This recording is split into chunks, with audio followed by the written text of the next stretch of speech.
पहले तो एक आवाज में आपने सब मुझे जवाब देना है कि क्या आप इस लोटे को हराने के लिए तैयार हो।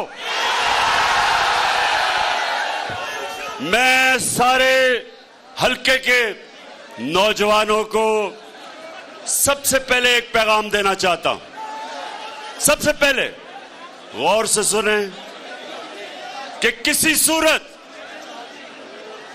वो लोग जो अपना ज़मीर बेचते हैं, अपना ज़मीर बेच के लोटा होते हैं, जो इस हलके के लोगों को उनकी तौहीन करते हैं। नौजवानों, आपने घर घर जाना है और एक एक दरवाजे पे एक ही आवाज देनी है कि लोटों को हमने हराना है।